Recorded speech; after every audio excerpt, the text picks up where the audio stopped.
The atmosphere inside the upscale bar was buzzing with energy, laughter, and clinking glasses.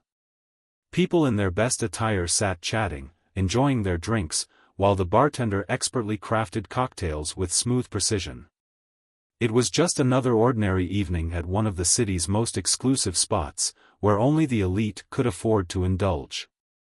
But the moment the door swung open, everything changed. A black man entered, wearing a simple yet refined outfit. He wasn't flashy, but his presence was undeniable. The chatter slowed, and eyes subtly turned his way. The man walked confidently to the bar, his stride steady, unbothered by the occasional glance thrown his way. He took a seat at the bar, his posture relaxed, as though this was exactly where he was meant to be. The bartender, who had been wiping down glasses, gave him a quick once-over. His eyes narrowed, and without a second thought, he made an assumption. The man didn't fit the usual crowd, he didn't belong here. He was different. The bartender moved a little slower, deliberately ignoring the man's presence. He continued serving other guests, even though the black man had raised his hand for attention. A couple of minutes passed, then 5. The customer's patience was starting to thin, but his expression remained calm. He'd been here before, in situations like this, but tonight felt different. He smiled.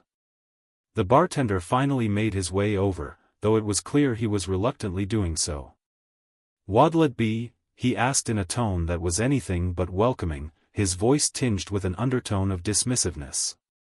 "A glass of your finest whiskey, please," the man responded, his voice smooth but carrying a quiet authority. The bartender scoffed under his breath, though the customer noticed. The way he looked him over, from his shoes to his face, like he wasn't worth the effort. Still, the black man didn't flinch, nor did he show the slightest sign of frustration. He was used to this. The bartender poured the whiskey with a heavy hand, intentionally spilling some over the side.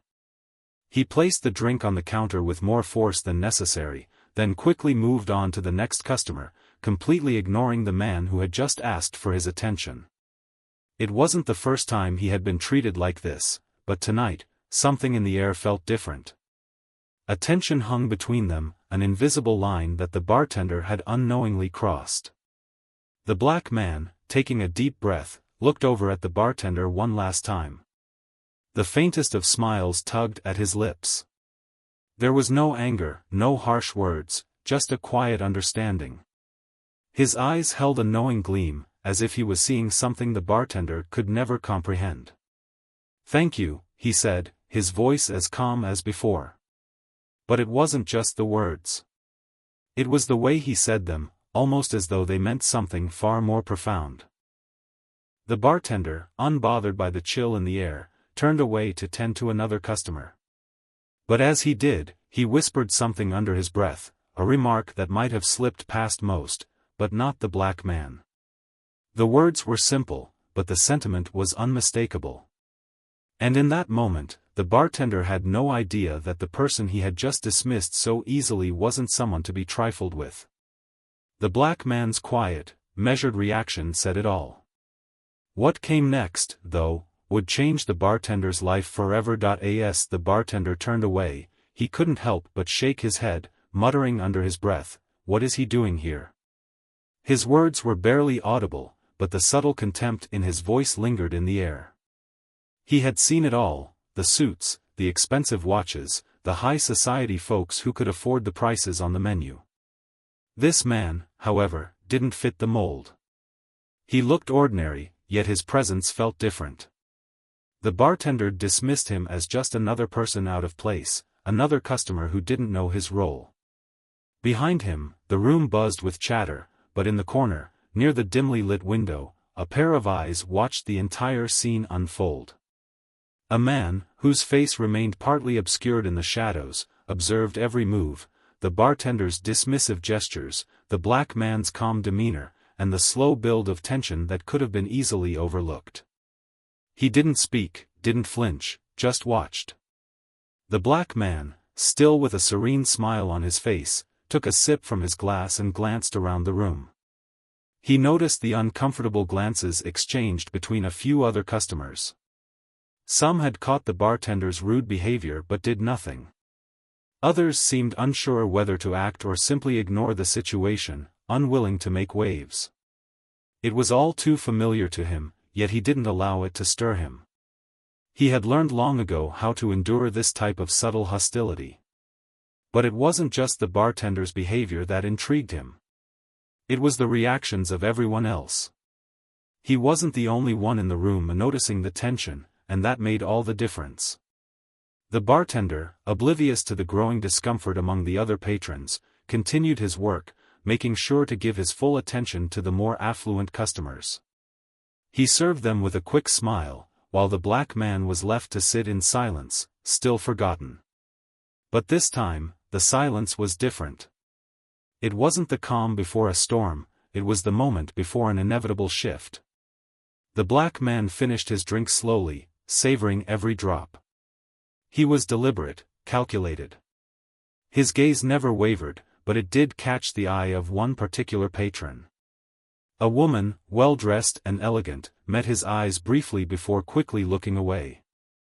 She had seen everything, the rude bartender, the quiet tension, and for a moment, she seemed to understand. Still, no one intervened. They all watched in silence, as if they were waiting for the moment when the bartender would finally notice what he had done wrong. The unspoken agreement in the air was clear: no one would speak up unless the situation escalated. The black man reached into his pocket and pulled out a small, black card. He didn't make a show of it. His hand moved slowly, deliberately, and as he slid the card across the counter, the bartender barely glanced at it. He picked it up without much thought, and his eyes skimmed it for a moment. Black card. The bartender raised an eyebrow, but his skepticism was visible. He didn't even bother checking the details. It was just another card, probably a fake. Who would carry around a card like that? The black man didn't say a word as he stood up and placed a few bills on the counter to cover the rest of his drink. He looked directly at the bartender, his expression unreadable. The bartender still didn't look up, still too absorbed in his assumptions. The man turned to leave. As he did, the mysterious figure in the corner shifted slightly, finally standing. The man was tall, his face partially hidden by the shadows, but his posture was straight, his movements precise. He didn't take his eyes off the black man as he left the bar, his steps measured, purposeful. The bartender watched the customer leave, still holding the black card in his hand. Something about the whole encounter felt off. But he brushed it aside. It wasn't his job to second-guess customers. He turned to the next guest, trying to shake off the unsettling feeling that had started to creep in. In the corner of the room, the mysterious figure made a subtle motion, pulling out his phone and dialing. As he did, a quiet, almost imperceptible smile curled at the corner of his lips. He knew what was coming, and so did the bartender, though he had no idea just how soon the truth would reveal itself. The game had changed, and it was about to get a lot more interesting. The evening continued with the usual clinks of glasses, hum of conversation, and the flickering light that gave the bar its intimate atmosphere. Yet, a quiet unease began to settle in the air, almost imperceptible at first. It wasn't just the bartender anymore, others in the room started to sense it too, though none dared to voice it aloud. Then, just as the bartender was wiping down a glass, a figure in a sharp, tailored suit entered the bar. The man was tall, imposing in his stature, and walked with a confident stride. His presence seemed to shift the very atmosphere, causing the room to stir with quiet murmurs. He was someone important. The bartender barely glanced up, still focused on his work. That is, until he heard a voice call out across the room, "Good evening, Mr. Sutherland. Your usual?" The voice came from behind the counter, but it wasn't the bartender's. It was the voice of the manager, who had appeared from the back office, suddenly very eager to greet the new arrival. The bartender froze. "Mr. Sutherland?" The name sent a shiver down his spine, though he couldn't place it at first. The man in the suit nodded sharply, but his gaze didn't linger on the bartender. Instead, it swept across the room, briefly locking eyes with the black customer who had been ignored just moments before. There was a silent understanding between them, a quick, deliberate exchange of glances. "Thank you," Mr. Sutherland replied, and his voice was calm yet authoritative. He took a seat at the bar, settling into one of the empty stools. A moment later, the bartender saw something that made his heart skip a beat. The black customer was still sitting there, not moving, not drawing attention to himself. But there was a subtle change in his demeanor now. He was no longer just the ignored figure in the corner. The bartender's stomach tightened. Was it possible? The manager, still very much in tune with the atmosphere, walked briskly over to the black customer. "Welcome back, sir. Mr. Sutherland will be joining you in a moment. We've made some changes around here," he said with a strained smile, completely missing the discomfort in the bartender's face. The black man nodded, his expression unchanged. He didn't seem bothered by the manager's flurry of attention. But then, as if to underscore just how different things were now, the bartender saw it: the black customer wasn't just a customer at all. He wasn't a regular patron. He wasn't just anyone. The bartender's mind raced, trying to piece together what was happening.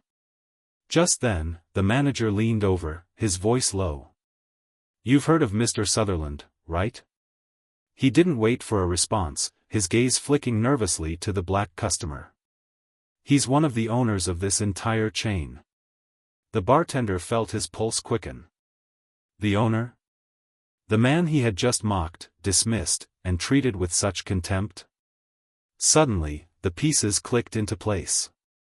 The card, the aura of calm that surrounded the black customer, the knowing smile, the signs had been there all along. But the bartender had been too arrogant, too caught up in his own biases to see them. A chill ran down his spine as he looked toward the black customer. It was no longer a matter of customer service, this was a moment of reckoning. Mr. Sutherland, now sipping his drink, didn't even look up. He wasn't interested in engaging with the bartender. Instead, he turned to the manager and spoke in a low voice, just enough for the bartender to overhear. "I trust everything is up to standard here?" The manager, now sweating slightly, quickly nodded. Of course, sir. Everything is perfect. I'll make sure the service improves. There won't be any more mistakes." But the bartender knew something the manager didn't. The moment he had taken for granted was about to cost him everything.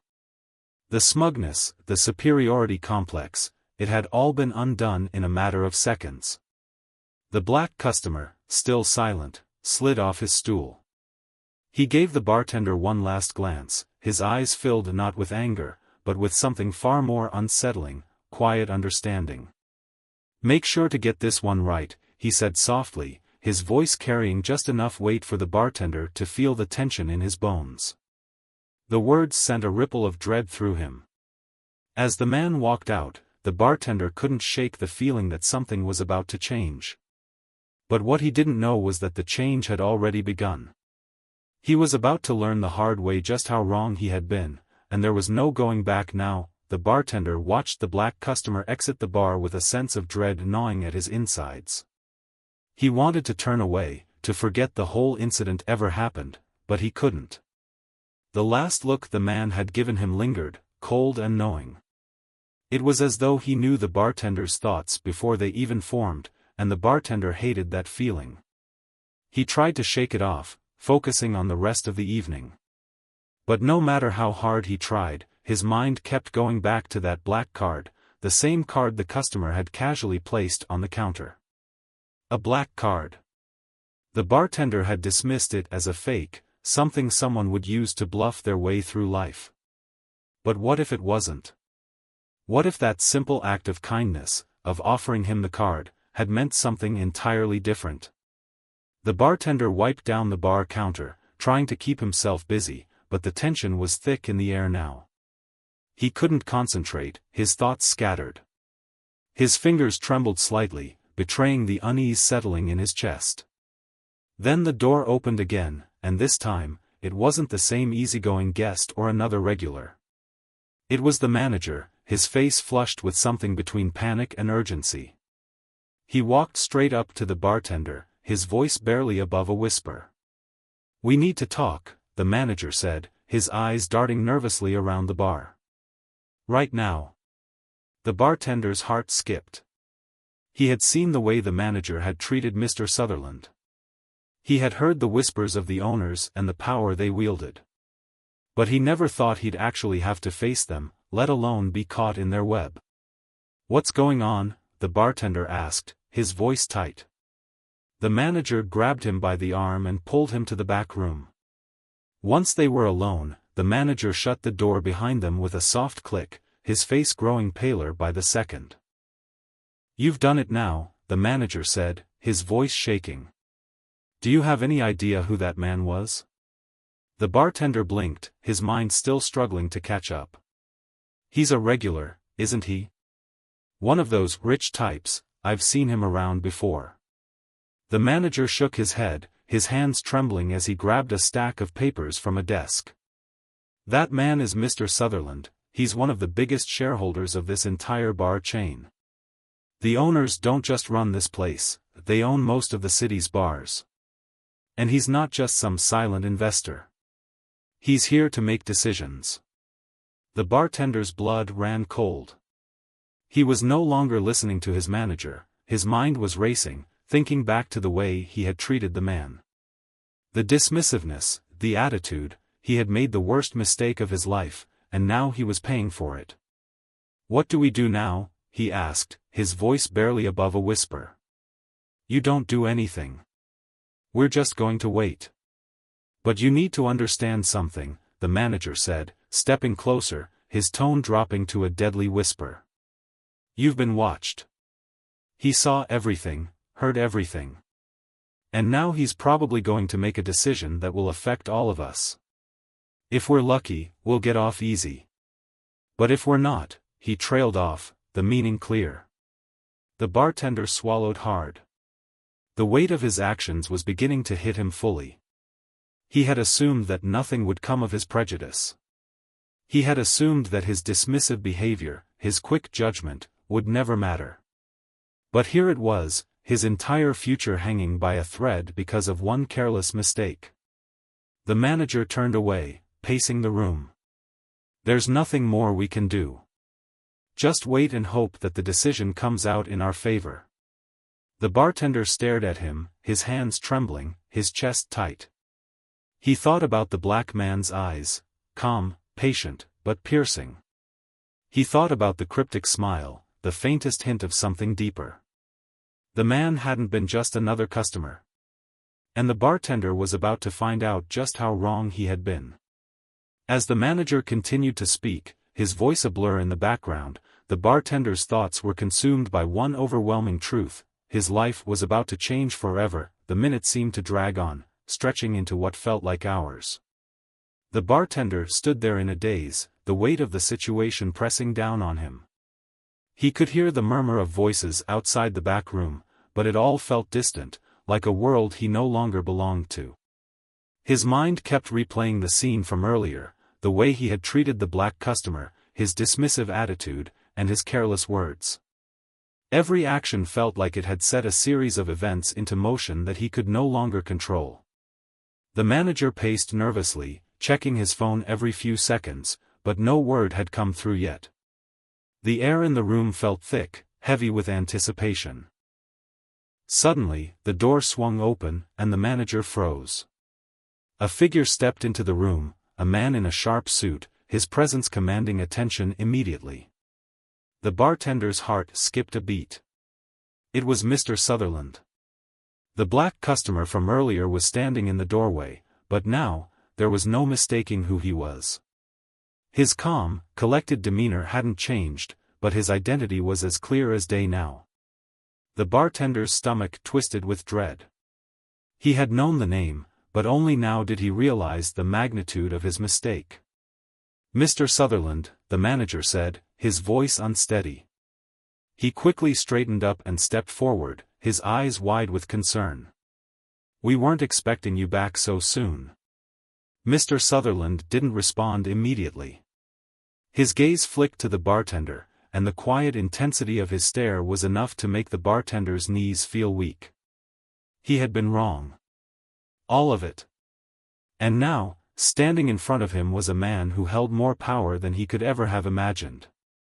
"I had a feeling I might need to return," Mr. Sutherland said, his voice calm, almost too calm.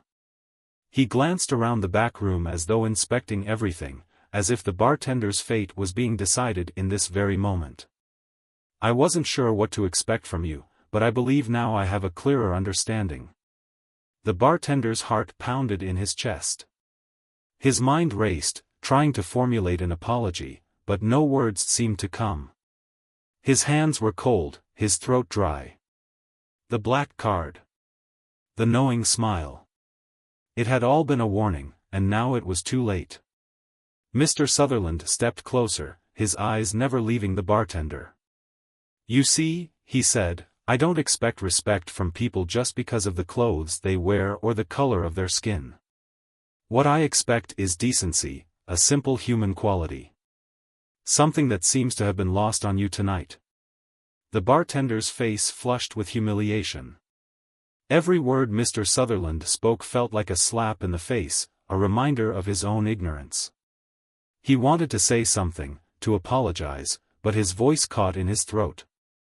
The manager, sensing the weight of the moment, stepped forward. "We understand, Mr. Sutherland. It won't happen again. The bartender here didn't mean to, it's just—" "Save it," Mr. Sutherland interrupted, raising a hand to silence the manager. "I've heard enough. This isn't just about one mistake. This is about a lack of respect. And lack of respect is something I do not tolerate."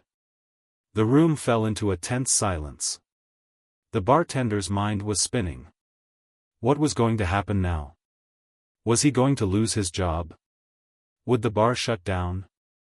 How far would Mr. Sutherland go to make his point?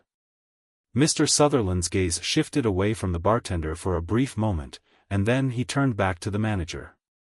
"You've allowed this type of behavior to persist under your watch," he said, his tone sharp. "And I can't ignore that." The manager nodded quickly, his face pale. "I'm terribly sorry, sir. It won't happen again. I'll make sure." Before the manager could finish, Mr. Sutherland turned to the bartender, his expression hardening. "You have a choice now. A very important choice. You can continue on this path of arrogance, of thinking you can judge people based on assumptions. Or you can change, learn, and grow. You have a chance to be better than this." The bartender's mind raced, his thoughts clouded by fear and regret. He wanted to scream, to beg for forgiveness, but all he could do was nod silently, his gaze cast downward. "And don't think for a second that this is over," Mr. Sutherland continued.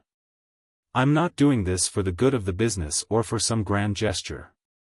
I'm doing this because it's the right thing to do. I'm doing this because you need to understand the consequences of your actions. And you will. Believe me." With that, Mr. Sutherland turned, signaling for the manager to follow him. As they left the room, the bartender stood frozen, the weight of their words sinking into him like a stone in water. He could feel the ground shifting beneath him, the reality of what had just happened crashing down in waves. The choices he had made, the assumptions, the disrespect, he couldn't take them back. And now, he had to live with the consequences. But one thing was certain, his life would never be the same. The moment Mr. Sutherland and the manager left the room, the bartender's knees finally gave way. He collapsed into a nearby chair, his hands shaking uncontrollably as the full weight of the situation bore down on him. He had never felt so small, so utterly exposed. The realization of what he had done, how he had treated someone he should have shown respect to, flooded him like a tidal wave. He had always prided himself on his ability to control situations, to play the part of the charming bartender who had a quick wit and a quick comeback for everything. But tonight, it all came crashing down. He had assumed his customers were just people to serve, faces to memorize for tips, but he hadn't taken the time to see them for who they truly were. The black man, Mr. Sutherland, was not just another customer in a sea of faces. He wasn't someone to be dismissed or ignored. But in his arrogance, the bartender had treated him like just another passerby, someone unworthy of even the slightest respect. And now, the consequences were unfolding before him. His thoughts were interrupted by a sharp knock on the door. "Come in," the bartender muttered, barely looking up. The manager stepped inside, his face pale, his expression tight with worry. "You should sit down," he said quietly, his voice low. I don't think you fully understand what's at stake here." "I know," the bartender whispered. "I know what I've done. I messed up." His voice cracked, the weight of his mistake finally settling deep within him. "What happens now?" The manager hesitated, clearly uncomfortable. He glanced over his shoulder as if to make sure no one else was around before speaking again. "Mr. Sutherland isn't just a part owner here. He controls a significant share of the company, but he's also involved with the whole city's hospitality scene. He has connections everywhere. If he wants you out of here, gone, he can make it happen with just one phone call." The bartender's chest tightened. He could feel his pulse pounding in his ears as he absorbed the weight of the manager's words. He had just alienated one of the most powerful people he could have encountered. And now, he was staring down the barrel of an uncertain future. "Please," the bartender said, his voice desperate. "What can I do to fix this?" "I'll do anything." He stood up from the chair, pacing nervously around the room. "I can't lose this job. I can't." The manager shook his head, his expression full of sympathy, but it was clear there wasn't much he could offer. "You're not the first person who's crossed the line with Mr. Sutherland. I've seen it happen before. People get too comfortable, they think they can get away with it. But he doesn't forget, and he doesn't forgive easily. If he decides you're not fit to work here anymore, there's not a thing we can do about it." The bartender felt a wave of panic wash over him. It was all slipping away. He had been so confident, so sure of himself before, but now the truth was undeniable. He was nothing more than a man who had made an unforgivable mistake. "You should go apologize," the manager said softly. "But be prepared. Apologizing may not fix anything. Mr. Sutherland, he's not interested in empty words." The bartender stood frozen in place. Apologize? Could he even approach the man again after everything that had happened? Would Mr. Sutherland even care about his apology, or was this already beyond redemption? He grabbed his jacket, his mind spinning with the gravity of the situation. He couldn't sit here and wait to lose everything. He had to at least try to make it right. He needed to show Mr. Sutherland that he was sorry, not just with words, but with actions. With a deep breath, the bartender walked toward the front of the bar, where the rest of the staff continued to serve customers in a tense silence. The once lively hum of conversation felt muted now, as if the entire bar was holding its breath. He reached the front door, but as his hand touched the handle, something stopped him. The same figure from earlier, the black customer, the one who had been silently observing it all, was standing just outside, waiting by the bar. His posture was calm, collected, but there was an undeniable power about him that seemed to radiate from his every movement. The bartender's heart skipped a beat. This was his chance, his final chance. But the question that hung in the air was simple: could he make it right? The black man turned to face him, his expression unreadable, but his gaze sharp, piercing right through the bartender as if he could see into his very soul. The bartender stepped forward, his voice thick with regret. I'm sorry. I treated you terribly earlier. I didn't know who you were. But that's no excuse. I should have shown you respect from the start." The man's eyes flicked to the side, almost as if he was evaluating the bartender's sincerity. For a long moment, there was silence between them, heavy, uncomfortable silence. And then, the man spoke, his voice calm but firm. "I don't need your apology. What I need is for you to learn from this. For you to understand that your actions have consequences. Not just for you, but for everyone around you." The bartender nodded, swallowing the lump in his throat. "I get it. I was wrong. I'll do whatever it takes to make things right." The man stared at him one last time before nodding slowly, as if satisfied with the bartender's words. "We'll see, won't we?" And with that, he turned and walked out the door, leaving the bartender standing in the middle of the bar, his heart racing with a mixture of fear and hope. This was it. This was the moment that would determine his future. There was no going back now. The rest of the evening passed in a blur. The bartender went through the motions, serving drinks, cleaning glasses, trying to appear as if everything were normal, but inside, he felt like he was drowning. Every small sound, every shift in the atmosphere seemed to remind him of the enormity of his mistake. He had tried to apologize, but he didn't know if it would be enough. He had crossed a line, one that he now understood wasn't just about respect, it was about power, about understanding the consequences of his actions. As the last of the customers trickled out, the bartender stood behind the bar, staring at the empty room. It was like a reflection of his own emptiness. There was nothing left for him here, not if Mr. Sutherland decided to pull the strings. He had lost his confidence, his bravado, and now all that remained was the gut-wrenching knowledge that he had pushed someone too far, someone who had the power to ruin him in an instant. The sound of footsteps approaching snapped him from his thoughts. The manager walked up to him, his face pale, his hands shaking. "I don't know how to say this," the manager said, his voice low and tense. "Mr. Sutherland, he's made his decision." The bartender's heart sank. He knew, deep down, that the decision wasn't going to be in his favor. He had crossed a line that couldn't be erased, no matter how many apologies he gave. "What is it?" the bartender asked, his voice barely above a whisper. The manager looked over his shoulder, then lowered his voice further. "You're suspended. Effective immediately. Mr. Sutherland's been in contact with the higher-ups, and they don't want someone like you representing this bar." The words hit him like a slap to the face. His worst fear had come true.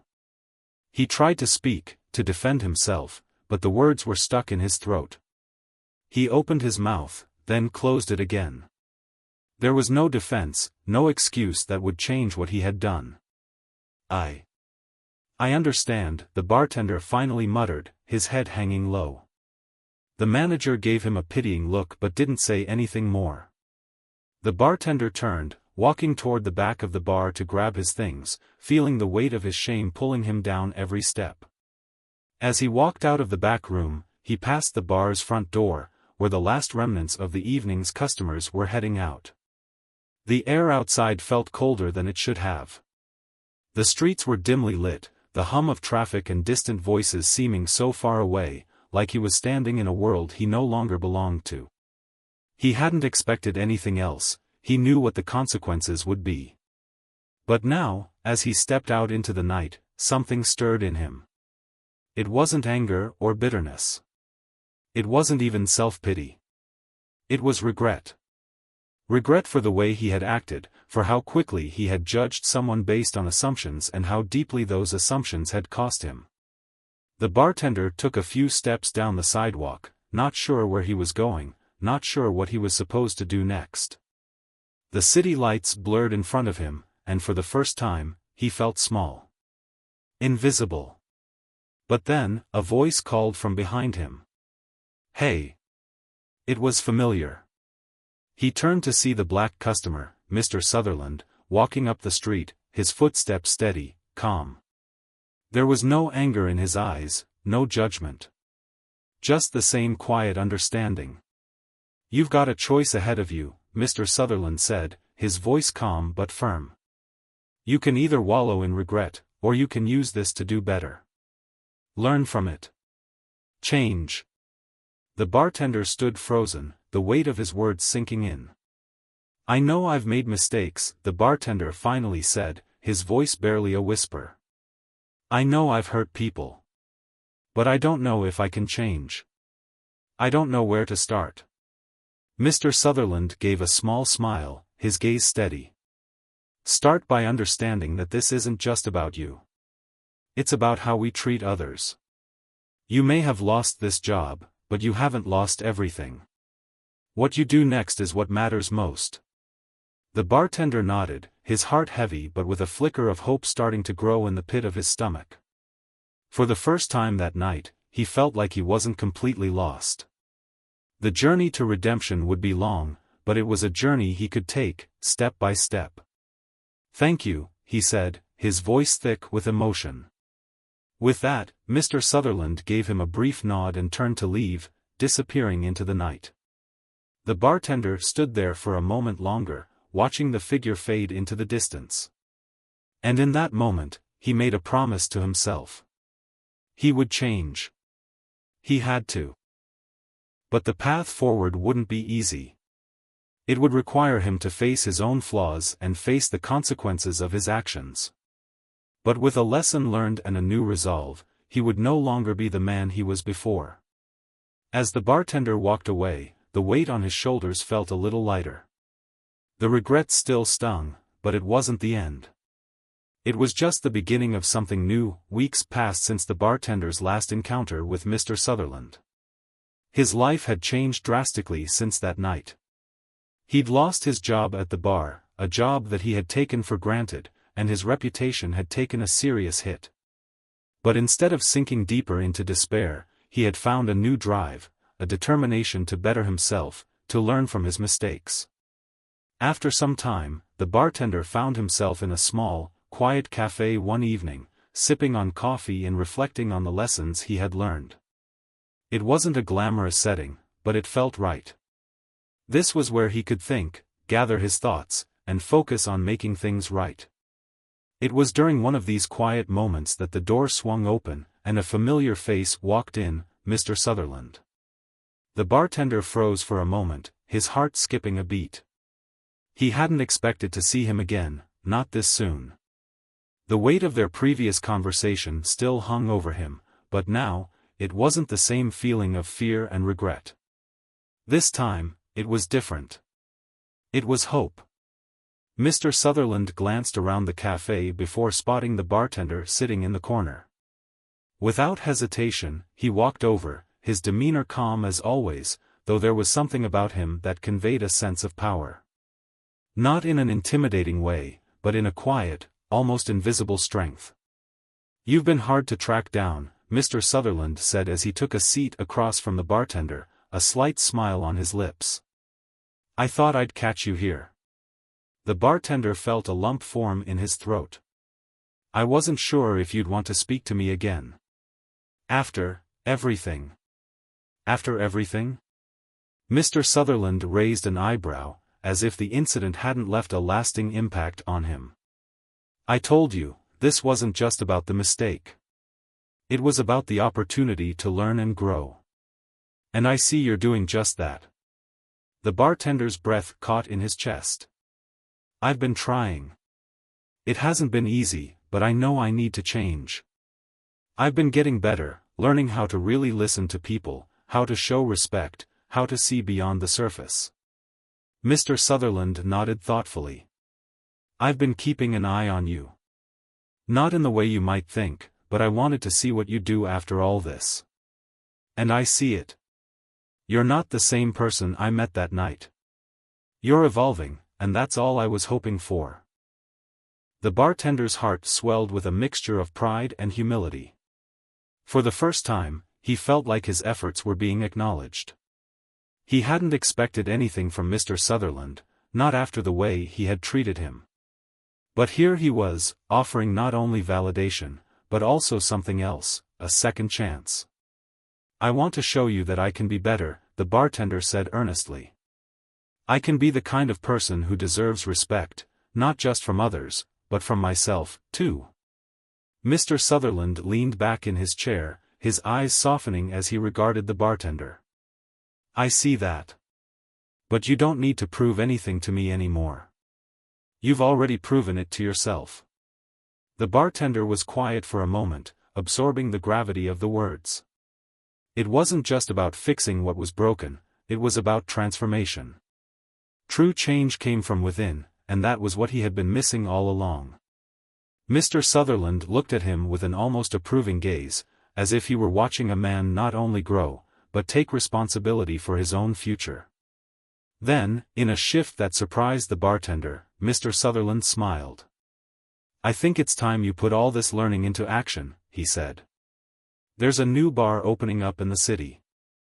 It's a small venture, but one I believe has great potential. And I think it could use someone like you." The bartender's eyes widened. "You're offering me a job?" "Yes," Mr. Sutherland replied simply. "But this isn't just about a paycheck. It's about giving you a chance to show the world what you've learned. And not just the world, yourself." A surge of emotion hit the bartender, and for a moment, he felt as though he might burst with gratitude. This was more than just a job offer. This was a chance for redemption, a chance to prove that he was no longer the man who had judged others based on assumptions. "I won't let you down," the bartender said, his voice filled with sincerity. "I know you won't," Mr. Sutherland replied. "But remember, this isn't about perfection. It's about the journey. Keep learning, keep growing, and you'll be just fine." With that, Mr. Sutherland stood up, his demeanor as calm as ever, and placed a business card on the table in front of the bartender. "Take the job. It's yours if you want it." The bartender reached out, his fingers brushing the card, and nodded deeply. He didn't know what the future held, but for the first time in a long time, he felt hopeful. He had been given a second chance, not just at a job, but at becoming the man he always had the potential to be. As Mr. Sutherland walked out the door, the bartender sat in the cafe for a while longer, the card in his hand. He wasn't sure where this path would lead, but he knew this was the start of something new. He had learned the hard way, but in the end, he had learned. And that, he realized, was the most important lesson of all. Months passed, and the bartender's life slowly began to change. He embraced his new position with a sense of purpose and responsibility that he had never felt before. The new bar that Mr. Sutherland had mentioned turned out to be a success, and his role in it wasn't just as an employee, but as someone who helped shape the atmosphere, someone who understood the value of respect, humility, and genuine connection. He wasn't perfect, and he didn't expect to be. But every day, he made a choice to learn, to grow, and to show up as the person he aspired to be. He treated every customer with kindness, every colleague with respect, and never forgot the lessons he had learned from that pivotal night. One evening, while serving drinks at the bar, he noticed a familiar face in the crowd. It was a man who had walked in earlier that day, a bit too confidently, maybe with a hint of arrogance. The bartender didn't judge him. Instead, he offered a friendly greeting, a genuine smile, and served him with the same warmth he had shown to every guest. As the man left, he turned back and said, "You're different. You've changed, haven't you?" The bartender smiled to himself, watching the man walk out the door. In that moment, he knew the journey was far from over, but it was no longer one of regret. It was a journey of becoming the best version of himself, one decision at a time. And for the first time in a long time, he was truly proud of the person he had become. The lesson had been clear all along: change is possible, but only when we choose to learn from our mistakes, face the consequences, and work every day to be better than the person we were yesterday.